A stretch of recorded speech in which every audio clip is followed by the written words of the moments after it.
We're joined today by Bruce Hill from the Bruce Hill Group with RE/MAX One Realty of North Carolina. Bruce has an extensive background in the industry and been a licensed top producer in 3 different markets prior to his current organization located in the Raleigh, North Carolina market. In addition to producing at a high level, Bruce weathered the storm of the real estate crash by successfully transitioning into the REO short sale market during the industry's darkest hour and then back again. Something he says has given him a new appreciation for the benefits and challenges that a new agent must face in today's market. Now, let's welcome Bruce to the call as we join our host, Tim Harris. So, Mr. Hill, thank you for taking the time out today to share your storied path to success with all of our listeners. I'm sure there's around 100,000 agents that are eagerly listening to learn how you basically been able to change markets, how you've been able to not just survive but thrive in different economic conditions. I'm curious, with the market changes that you've made in the past, what's been the biggest challenge going from one market to another? Because we get that question a lot from agents. They want to say move up in price range, or they want to move to a state where there's no snow like Julie and I did, years and years ago, or they just want to basically. We have a lot of folks that are thinking about, in essence, we have some coaching clients that are actually moving to Europe and moving to different parts of the world. How do you actually, essentially take a successful practice and then get it going again in a different market? Well, Tim, first, thanks for putting me on air. This is something that's been kind of near and dear to my heart for a while, just because my temperament is the type that frequently does bounce around and seek a personal evolution in my personal life and business life as well. And I just recently, just within the last year, did exactly what you're talking about, is went to a new market where I didn't have a single connection.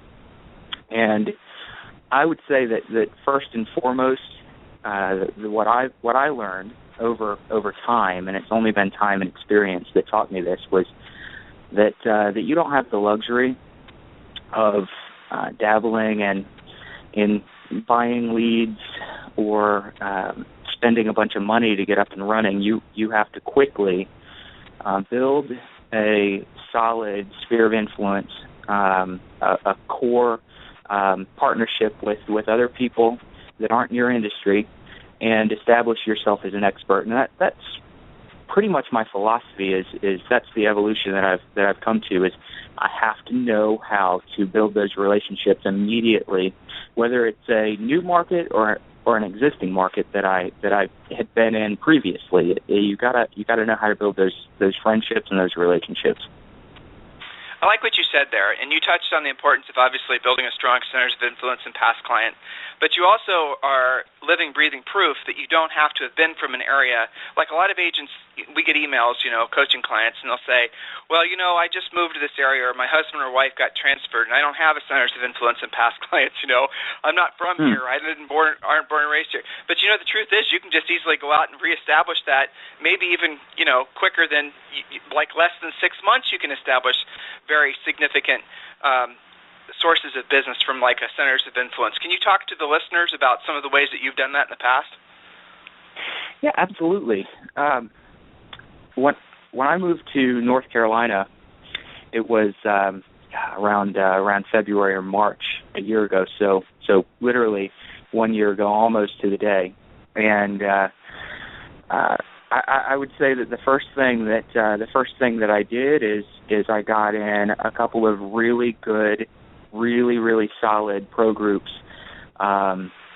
social groups with people that weren't there just to hand business cards out. You just take people's guard down when they know that you're not going to shove a business card in your face, but you're truly there to build a relationship and a friendship with them. As a matter of fact, that's pretty much my line when I'm meeting new people is, look, I'm not the guy that's here to shove a card in your face.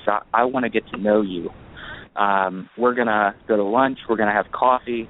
We're going to get to know each other. And obviously I talk about my business at that point because you can't ignore the salesmanship aspect of our business. But the other thing that I really did is it took me back to having to learn again how to be an open house agent, someone that knew how to quickly build rapport and a level of expertise with people that I'd meet in various open houses. And while I was in the community, it's not hard to get leads. You know, it took me years to figure out how to get leads, and when I did figure it out, I thought I had to buy leads. But that couldn't be farther from the truth. So being able to pull a consistent 5 to 10 leads a week just from meeting people was one of the most important things that I had to relearn when I moved to a new market. Well, you said a couple of things, and I want hopefully our listeners they're taking notes. So bottom line here, guys, is listen to what Bruce said. Leads are everywhere. They're easy. They're the easiest thing in the world to find. You know, buying, especially buyer leads, is really just insane because buyer leads, you know, they're just literally everywhere. So you guys who are paying these big dollars every month for people to send you buyer leads, you really got to question your sanity because, for example, if you were to join some, let's say, professional networking groups, and by the way, coaching clients, this information is all available as part of Real Estate Coaching Essentials. We have a long list on the website of potential business networking groups.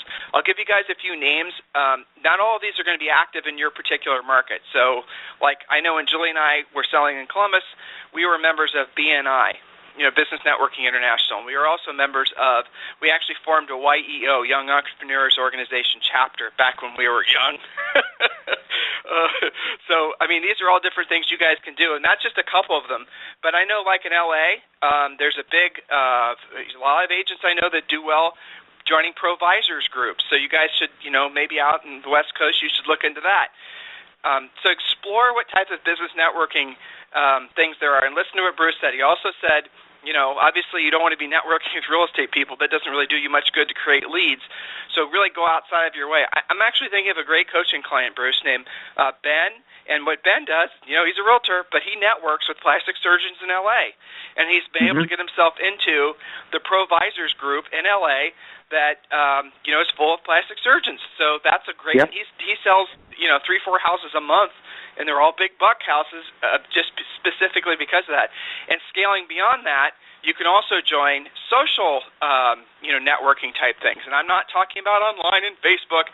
I'm talking about the real ones. You can get involved, like if you have kids, the easiest way to get, you know, is to basically get involved in your kids' stuff, your kids' school. But then you can also get involved in, I mean, all kinds of different things. I remember Julie actually had a coaching client years and years ago. And what she did, this is back when Meetup, you guys know about Meetup.com, when Meetup started coming, was, you know, just in the business was just taking off and people were learning how to use it and all that. Well, she formed a Meetup around the type of breed of dog she had at a local park. Well, her little Meetup group went from her and like 3 other people to like over 100 people. And all those folks were communicating with her about when the next Meetup was, and that became a really powerful center of influence for her to obviously get real estate clients. So really, guys, at the end of the day, the business opportunity, the leads, they're all around you. You just have to be willing to put yourself out there to get them. And we're not asking you to make yourself uncomfortable. We're just asking you to put yourself in a position to be yourself and then, you know, offer your services to help other people. So what comes to mind as I say those things, Bruce? So, Tim, what you're talking about, especially with Meetup, is so true. I came from a market that didn't have a big Meetup presence, but it was the very first thing that I landed on when I moved into this market. The first thing that I joined was a Meetup group, scuba divers Meetup group.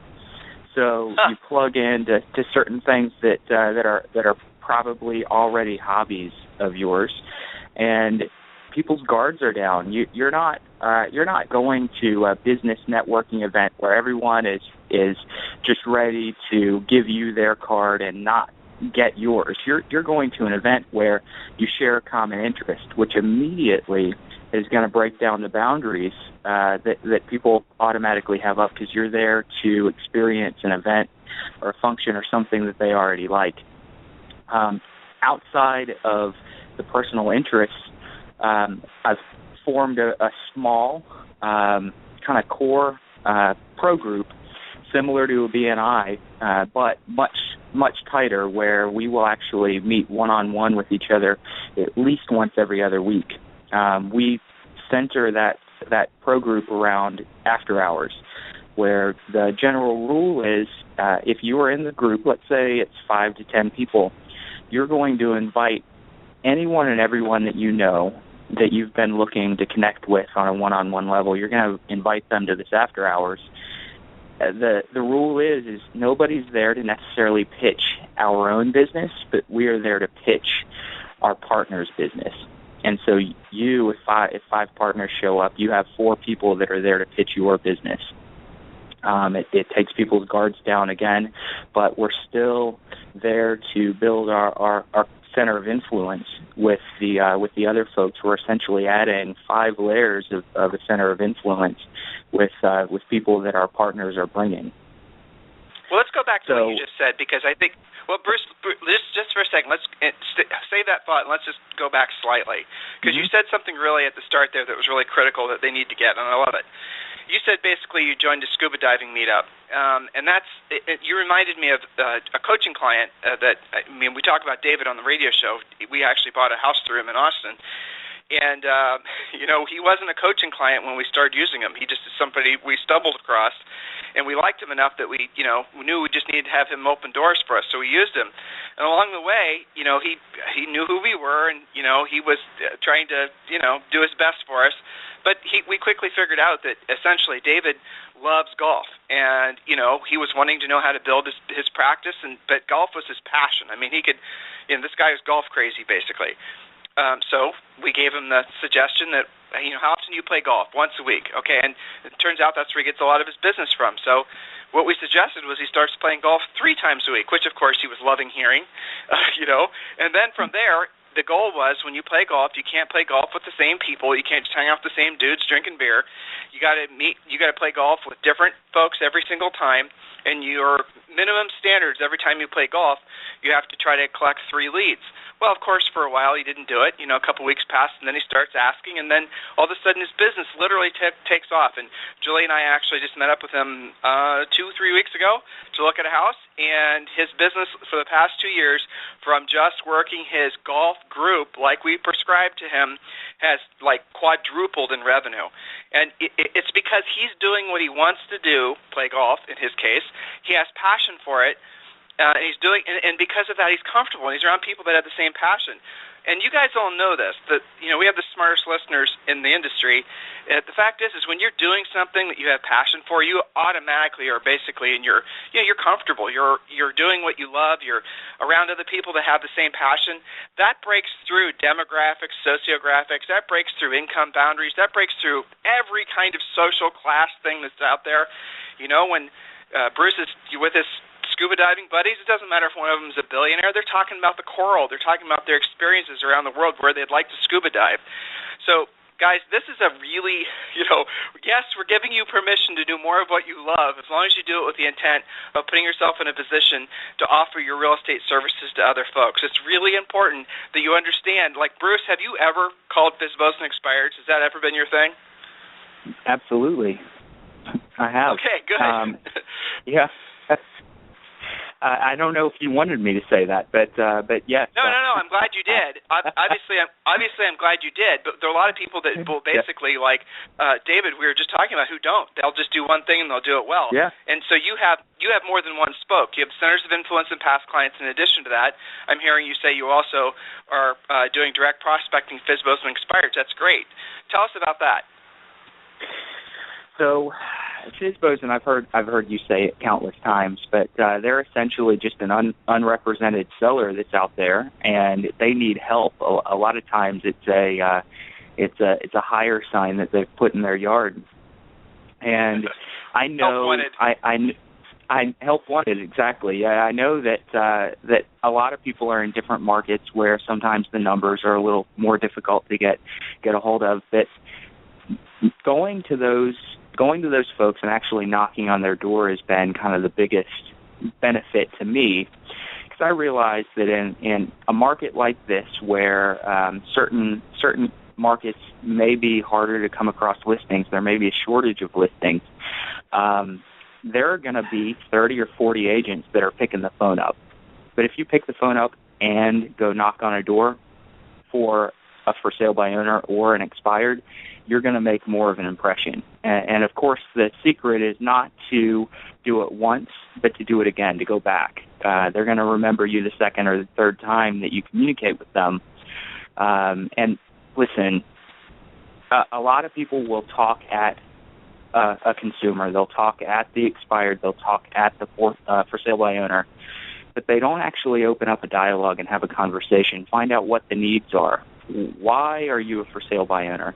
Why do you think you expired? What experience have you had in the past? You get people opening up like that, and immediately you don't even have to say anything. They're going to start to trust you. Well, absolutely. And guys, at the end of the day, unrepresented owners, for sale by owners, most of them, a vast majority of them, do end up listing with agents. It might as well be you. Listen to what Bruce said. There is definitely power in knocking on the door. They won't be surprised. After all, there's a for sale sign in the front yard that they put there. And he also said something else. If you're in a market where there's a lot of prospectors, where there are a lot of people calling, which this time of year, there's always a burn-up of folks that are picking up the phone because there's always those agents out there that want to sell their 3 to 5 houses, and then as soon as they have them sold, they're going to get back out of the business until next year. You guys know what I'm talking about. So, yeah, you're going to be facing more competition on the phone, so go knock on the door. If you're in a marketplace where nobody calls but everybody mails, which is a lot of the country, people are afraid to pick up the phone, well, then you pick up the phone and you go knock on the door. That's always going to give you a huge, huge advantage. And remember, most of these sellers, they know they're going to end up listing with the house. They're just listing a house with an agent. They're just trying for 30 to 60 days. And, guys, use the scripts that are on the website. Real estate coaching clients, Real Estate Coaching Essentials clients, you absolutely positively have to use the scripts. They're designed to work over the phone. They're designed to work when you knock on the door. They're very, very powerful, proven to work in all marketplaces and all price ranges. If you want to learn more about Coaching Essentials, by the way, those of you who are listening, if you choose to use our student approval program, it's only $99 a month, and you can go to agentmillions.com, agentmillions.com. And you heard me right. It's $99 a month.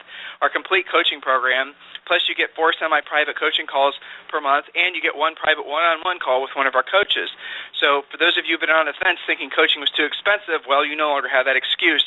And like I said, when you use the student approval program, literally everybody can get into the coaching program, even if your past credit or whatever isn't the greatest, or you can decide just to pay for the whole thing. It's only $2,000. Either way, we've got you covered, so go to agentmillions.com. So let's talk a little bit more about, for example, some of the things that you've learned from prospecting FSBOs and expireds. Which do you prefer? It seems like everyone always has a preference one over the other. Do you? I started on expireds, and FSBOs will randomly sometimes list in different locations. So they may be, for me, slightly tougher to find, but they're not impossible. Expireds, it's so easy to find the expired listing, and a lot of times if you do a little bit of research beforehand, you can figure out exactly why it expired. I love the ones where I go in and I see 5 photos loaded on an expired listing, and half of them are tilted or twisted or blurry, or they'll put something in the comments that would indicate that the seller is either unmotivated or will accept all offers, because that's just something that there was some leverage there that the former agent didn't capitalize on. And you never want to throw your other realtors under the bus, but being able to talk to someone and say, you know what, I see something specific that we can work on has always really helped me with expired specifically. For sale by owners are a lot of fun. A lot of people are a little nervous about those, but look at it like a game. You know what? You're developing a chess strategy when you are going after a for sale by owner that you may not get them on the first step or the second step, but if you can guide the next move that they make, eventually you'll end up with that listing. That's true. I'm going to share with the listeners a little, basically, guys, this is a quick go-through of the essence of the way this isn't the first thing you say to the for sale by owner, obviously. It's like the second or third thing after you have a little bit of rapport with them. So listen, Mr. Seller, this seems like a great house. And frankly, I have no doubt that you can sell this house yourself. No question in my mind. But let me ask you, why would you want to So if I were to bring a buyer that wanted to purchase your house at, a great price that resulted in you netting the same, if not more, than you'd be able to get selling it yourself, and I take care of all the hassles with the financing, all the hassles with the inspection, all the hassles with the other, the agents, the attorneys, the appraisers, the candlestick makers, the hundreds of people that are involved in the transaction, and the check that I hand you at closing is the same, if not significantly more, than you'd be able to get selling it yourself. Mr. Seller, why wouldn't you list the house with me? And so here's what the reaction is typically, listeners. They'll say, if you can do that, I would list the house with you. Or if you can prove to me that you'll do that, you can do that, I'll list the house with you. Or they'll say, well, I want to just give it a little bit more time. All three reactions are going to result in you getting a listing. Unless the seller is not motivated, and you guys will run across, Julie and I used to call them when we were in real estate, we used to call them social FSBOs. They put their house for sale every year in the spring. They just want to make some new friends. No real intent of selling the house. It is what it is. But if you get somebody that's occasionally like that, you just, God bless them and move on. Other than that, those are, three reactions that can result following the rest of the script and you getting the listing. It's really not that much more complicated than what we're expressing to you. And obviously you want to know what the seller's motivation is, but I don't want to get into coaching mode and talk about the rest of the script, but that's the gist of it. That's how difficult it is. And the nice things, Bruce, about calling for sale by owners is they give you their phone number. They want to answer the phone. They're actually trying to sell the house. Yeah. Whereas the expireds sometimes will hide out. They're not as. But this conversation just seems to me like such a basic, pure, honest conversation about how to. You and I are talking about leads, about how to make money and help folks in real estate. But here it is, this dogma, this belief in the real estate industry that leads are hard to find, and yet in every single market, Bruce, agents are surrounded by for sale by owners, surrounded by expires, surrounded by folks who want to buy or sell, and yet agents are still thinking that they have to buy their leads. You've been in the business for ages. You have incredible levels of experience. Why do agents think that they have to buy leads? Help me understand that.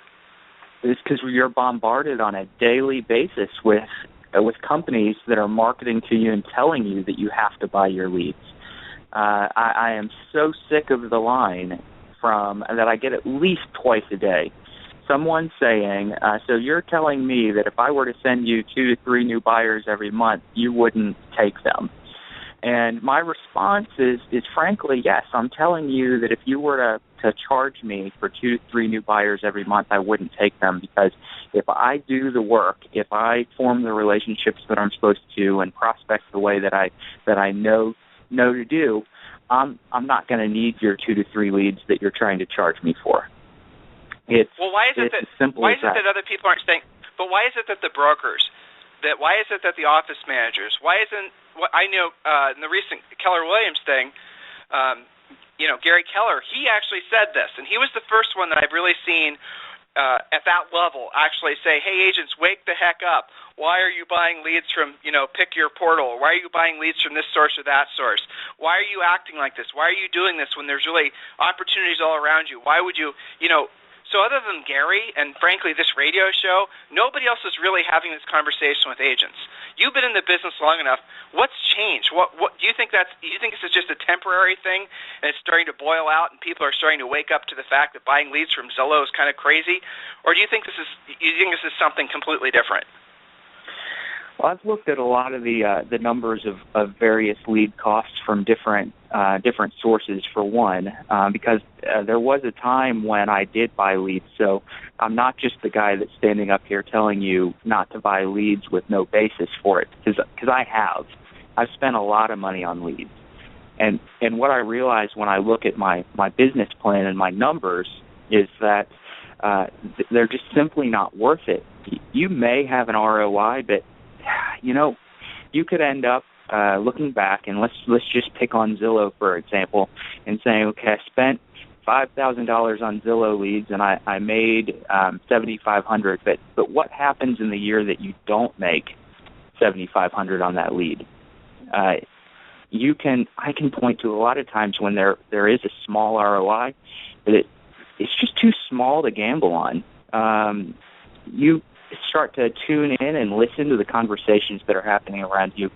Take care of your clients is number one. Take care of your clients, and you're going to have more leads than you can handle.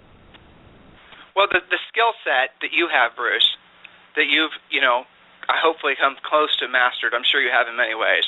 Of picking up the phone, of going after your own leads, guys. I mean, listeners, please listen, okay? This is critically important. The skill set of being able to get your own business. You know, you could take Bruce Hill and, frankly, thousands of our coaching clients, and you could drop them in any market, and inside 90 days, they're going to be making significant money because they know how. They don't have to know the market or have been born in the market. They can go to the MLS. They do their research. They know how to go after the sellers that already have their hands up in the air. Why you guys are buying seller leads when you're surrounded by people that literally have their hands up in the air every single day, an expired or for sale by owner, saying, "Hey, I need help selling my house, man." And that's not the only source, obviously. I mean, we teach you guys in the coaching program literally dozens of ways that you can find sellers that have to sell now. Okay, so you can take someone like Bruce and you can drop him in any market, and in a very short time, and he's done it himself. He's living proof of it that he can do this because his skill set is portable.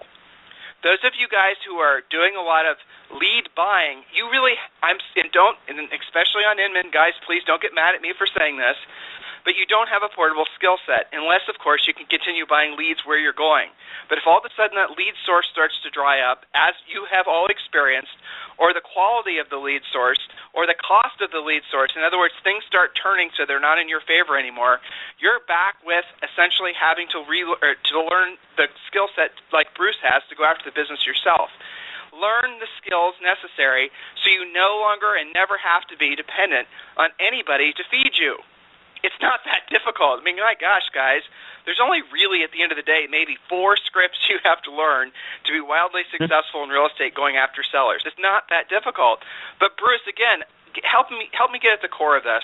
Why is it that the agents are seduced by the idea that they can just whip out their credit cards and buy leads versus actually taking the time to learn the skills? The skills are not that difficult to learn. But is it because nobody's telling them, or, I mean, is there some sort of change in the industry I'm not aware of? I've been in my ivory tower too long. Help me understand. Well, I think a lot of the successful agents are holding some secrets. For one, some of the successful agents either are holding secrets or they're simply not being asked. You know, a lot of successful people, and agents specifically, they are willing to give you the secrets, the tricks, the scripts, who to go after, but most agents are all looking for that shiny object, that silver bullet that is they're going to knock it out of the park with, and it all kind of goes back to the same basics. For me, those basics are being able to build relationships quickly and take care of the relationships that I have. We've talked about expireds, we've talked about FSBOs. Those fall into the build relationships and establish rapport quickly. A couple of basic scripts, and I'm not talking about memorized scripts, but internalized, are all you really need on those. Beyond that, you take care of the people that you know and the relationships that you have, and they will turn into business. But you can't be scared to ask for the business either. You just have to know how to take care of your clients and take care of the friendships that you've built while in this business. You know, you said a couple of things right there. You're good at really pulling out great points. I appreciate this. So internalize versus memorize, that's something we've been saying for years. And that's really important because a lot of, even everybody, no matter how professional you are at anything, resist the idea of someone telling you to say something this exact way with no deviations, with no considerations to your personality or, your particular, twang or your vernacular or your whatever, right? So that doesn't work for anybody because you'll end up saying something that's not really true to yourself and you'll come off as fake, and you know it, and that's the reason that people don't like to use memorized scripts. Bruce said it correctly. Internalize the script and then, absolutely positively edit it for you, but don't get away from the heart of what the point of what you're being asked to say is, because then you'll lose the effectiveness of it. That was really, really powerful, that point. So, guys, those of you who've resisted the idea of using scripts, you're really just basically resisting. What you're truly resisting is your opportunity to experience high levels of success. So every single professional on the face of the earth, it doesn't matter, doctor, you pick any kind of astronaut, pilot, Navy SEAL, whatever. You pick your professional, every single one of them are saying the exact same thing every single day, because they're using scripts. And they're using scripts that they've internalized, They've memorized them as a result of that, but then they've also personalized them.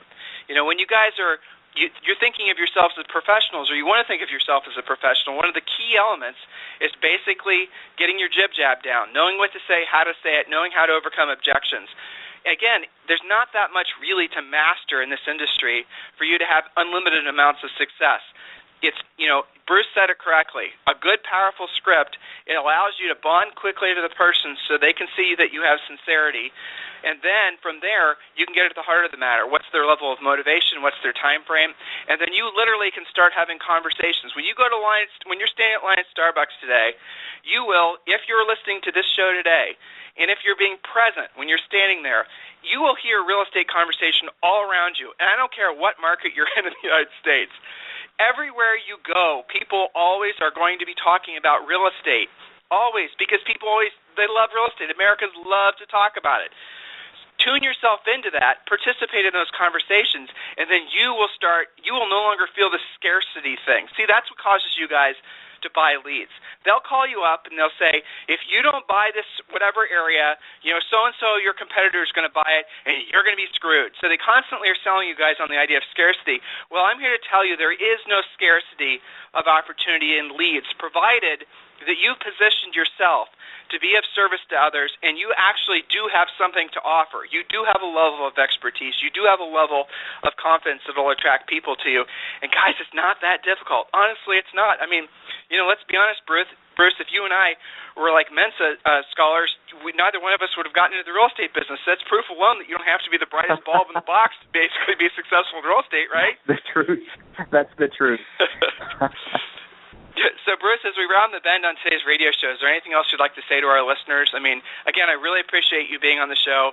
I really appreciate you being willing to say a lot of things that, frankly, are not really trendy right now in the real estate industry, the truth about essentially how to be successful long-term. Anything else you'd like to say to the listeners? Remember, there's about 100,000 listening right now. Thanks for pointing that out again. No, what it really boils down to, and this is at the heart of the matter, is there's a lot of things that may appear to come natural to a high producer, and that's just an appearance. When you become, and when other people look at you and say that you're a natural at one aspect of business or another, it's typically not that you're a natural, it's just that you've pushed yourself through the awkwardness initially. And I can think to a Les Brown quote that said, unless you attempt to do something beyond that which you've already mastered, you'll never grow. There are plenty of conversations that you're going to have with consumers, with listings, with buyers, and if you pull into a shell and don't push yourself once or twice, you're not going to form those habits that eventually make these conversations easy. I know a lot of what to say to consumers in this industry, and it's not because I was born with this knowledge. It's because I pushed myself to have the conversation that may have felt awkward once or twice, but eventually, very quickly, it becomes so natural, it's second nature, you don't even have to think about it. And I just encourage each of you to push yourself through the things that you've already mastered. Try to master something new. And don't master buying leads. No, thank you. I was about to say that. Very good. And for gosh sakes, guys, for the stability of your own futures, learn how to be powerful listing agents. Bruce, you're an entrepreneur. You're a business guy. It amazes me. I was on the phone yesterday with one of my neighbors. Him and his wife own a business, and he was explaining to me some challenge that they have, and it's like, well, you got to explain that to me like 5 times before I understand. It was so complicated. And then he told me how much money him and his wife were earning per year, with all this very multiple levels of this business that they have with these employees and these having to get these certifications from the government and the local and the state. And I'm like, I didn't say this, but I thought to myself, oh my gosh, if this guy only knew for the amount of time that he's spending trying to make this, they have trucks and they have a facility and they have all this fixed costs, and they were making really not much more than, say, an agent earning or selling $5 million of real estate per year. And for a tenth of the time, they could probably triple their income if they're selling real estate. Really good, hardworking folks. Guys, real estate, your real estate license is an incredible blessing. Many of you take it for granted. You don't realize that in order for anybody, like if you buy a Chick-fil-A, another one of our neighbors owns a Chick-fil-A, and we know what they make, and they essentially, to open up that business, they had to take so much risk. They had to, basically put it all on the line for beyond all of it. And for what? I mean, they make, about the same amount of money as an agent selling about $8 million worth of real estate per year. Again, same exact thing. And look at all the liability they had to take on: employees, real estate, machines, and a hell of a lot of chicken. It's a Chick-fil-A after all. So, guys, real estate is one of the only businesses it's the only business I can think of that I know of that you can get into with just the license. You don't even need a high school, or you don't even you could have you don't have to have a college degree. You can then literally make millions of dollars per year. And what does it take for you to make millions of dollars per year in most markets? Just learning what to say, having some discipline, having a business approach, staying focused on, being of service to other people. This industry, this business, your real estate license, and some of you are getting your real estate licenses. Some of you are veterans in the industry making millions of dollars per year already, and you know what I'm saying is true. For the rest of you, guys, stop making it so damn complicated. You got to accept the fact that buying buyer leads is insane. Just call it what it is, and then learn how to be a powerful listing agent. When you do that, the world tilts on its axis for you. Everything changes. It just does. And Bruce, we've gone way over our half hour, but if I've motivated you to say anything inspirational so far, you've done a really great job. You can go right ahead, or we can just wrap it up. Up to you. You're okay. I watched the clock, and I apologize for taking too long. No, actually, it was me. You motivated me to say a bunch of stuff. This was a good show because you got my brain working, And hopefully you and I have motivated other people to, really embrace this industry for what it is. Guys, listen to the interview that we did, just a couple days ago with Jonathan Smoke, the chief economist for Realtor.com. And he says, and he reinforces a lot of what we've been telling you guys for years, that we are at the very beginning. Yes, today we are still at the very beginning stages of a long-term, absolutely stunningly incredible real estate market, 10, 15, 20 years, depending on where you are in the country. If you're struggling, stop struggling. I mean, honestly, you're struggling by choice at this point, especially if you've been listening to our radio show. Take the right action, guys. Do something about it to put yourself in a place where you can make the most of this incredible real estate boom. Start by going to agentmillions.com. Agentmillions.com, a lot of that's a powerful 90-minute training session, and you can learn more about real estate coaching essentials. Or if there's ever anything we can do for you, please feel free to email me directly, tim@timandjulieharris.com, or, of course, you can email Julie at timandjulieharris.com. In the meantime, Mr. Bruce Hill, I sincerely appreciate you being my co-host today. It's always wonderful to catch up with fantastic superstar agents like yourself, and I thank you sincerely for being my co-host today. And listeners, we'll talk with you on the radio tomorrow. Thanks, Perfect. Bruce. Thanks, Tim.